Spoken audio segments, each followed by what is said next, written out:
दिल्ली के करीब फरीदाबाद में देहात का इलाका है धौज। वहां खेतों के बीचों बीच एक यूनिवर्सिटी है, अल फलाह यूनिवर्सिटी। फिलहाल ये दिल्ली धमाकों से जुड़े आतंकियों की वजह से चर्चा में है।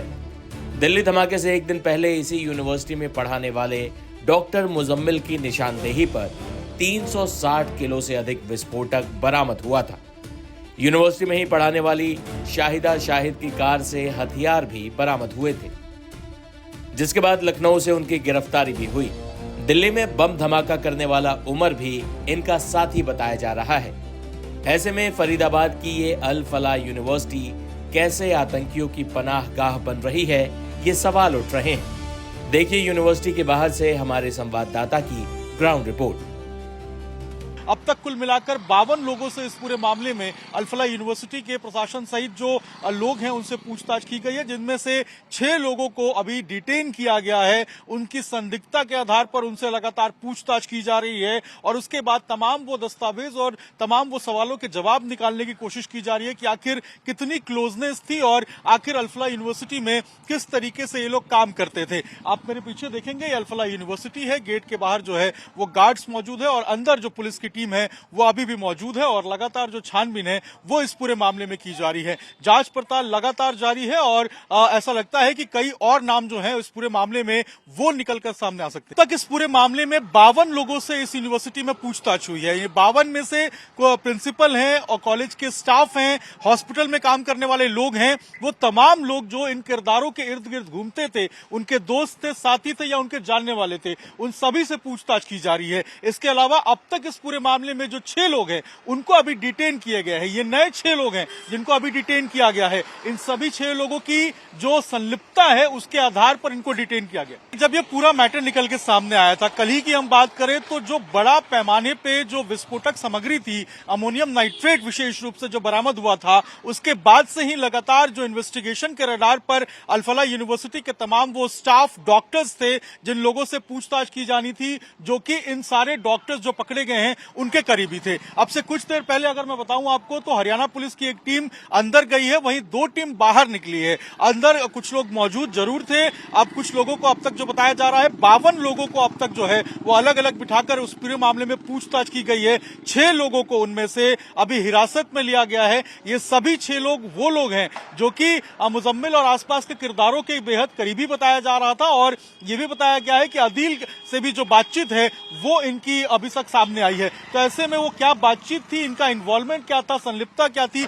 इन सभी बातों को ध्यान में रखते हुए जो पूछताछ है वो इस वक्त चल रही है। बता दें कि इतनी भारी मात्रा में विस्फोटक के मिलने से गांव वाले भी हैरान हैं। सुनिए फरीदाबाद में जहां से विस्फोटक बरामद हुआ वहां रहने वाले लोगों ने क्या कहा। इसकी जानकारी अगर हमें होती या हमारे किसी भी गांव के व्यक्ति को होती तो हम खुद इसकी जानकारी अपने प्रशासन तक देते। और हमारा गांव बहुत बहुत ऐतिहासिक गांव है और कभी इसमें कोई ऐसी घटना नहीं हुई और देश के प्रति मान और सम्मान है।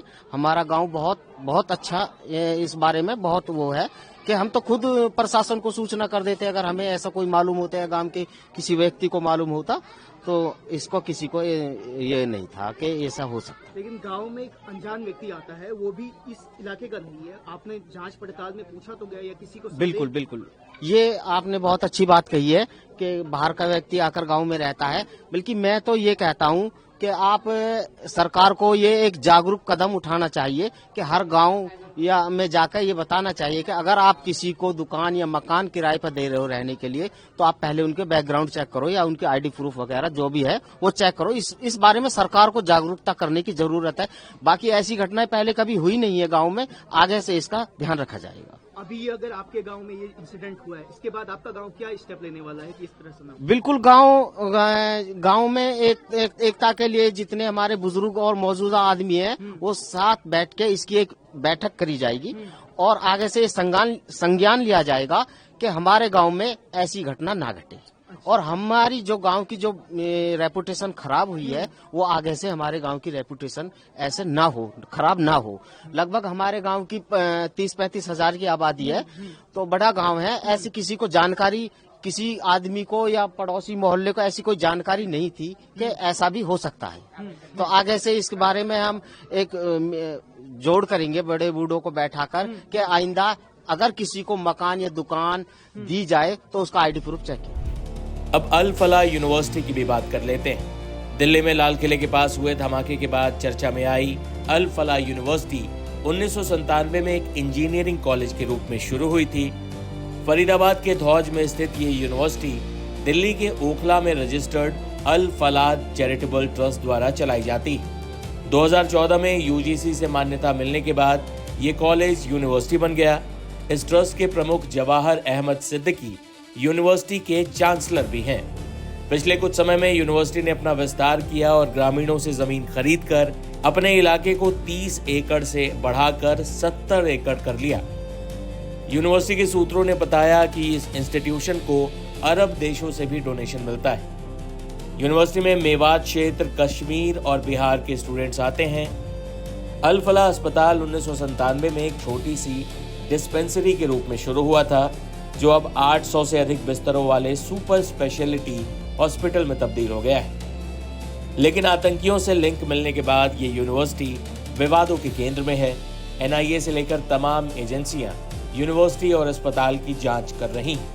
आतंक के डॉक्टरों के इस टेरर मॉड्यूल में कश्मीर से लेकर फरीदाबाद और यूपी तक लिंक मिले हैं। दिल्ली में हुए बम धमाके को इसी कड़ी में जोड़कर देखा जा रहा है।